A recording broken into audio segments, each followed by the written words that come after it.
New tonight, for the first time, police are opening up about the mystery surrounding the disappearance of a Las Vegas mother of two. I will tell you, some of the information that we were provided early on, we do know has not been factual. Well, Irma McCurchon vanished without a trace nearly 5 years ago, and now we have a better idea of who police investigated and the piece of information they still need. 13 investigative reporter Joe Bartel sat down with Metro. It's the interview that you will only see on 13 Action News. The mystery has really baffled Las Vegas police investigators for years. Now investigators are walking us through the facts of the case, and they tell us they cannot verify the family's version of events of what happened to Irma. We're convinced that there's definitely foul play involved. Lieutenant Ray Spencer heads up the Las Vegas Metro Police Homicide section. His detectives say from the start, 45-year-old Irma McCurchon's disappearance didn't make sense. So you had two separate messages that were sent, very different messages that kind of were basically to throw somebody off in the fact that she was missing. The text messages sent in January 2014 from her cell phone were very strange, some to her ex-husband. "My battery is dying. I'm going to California for business. I'll be back on Friday." Her boss at Farmers Insurance, where she worked as an agent, also received a conflicting message. "There's been an emergency with my husband's family. I'm heading to California for a funeral.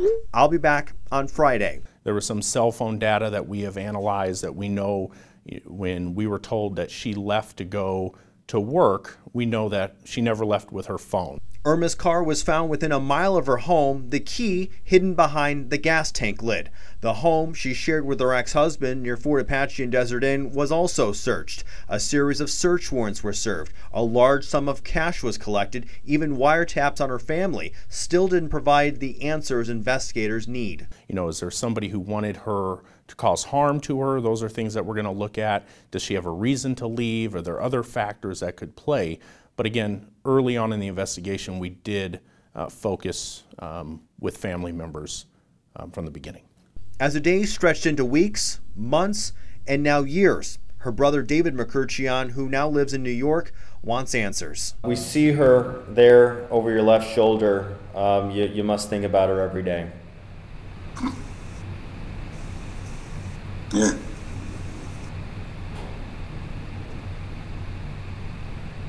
Yeah, you're right. Irma's ex-husband and adult son believe she developed a drug problem, stayed at this women's shelter in Las Vegas, and may have ended up in Mexico as part of a religious awakening. The only way to be close to God is to leave all your material belongings and ultimately commit suicide. That revelation coming from Irma's adult son in an audio interview just last month. Police say it still doesn't add up. As far as there were some allegations of drug use that we were able to look into, none of the things that have been given to us have at this point panned out.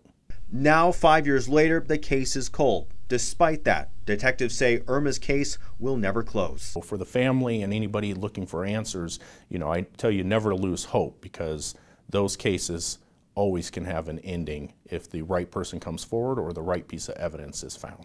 Joe Bartels, 13 Action News.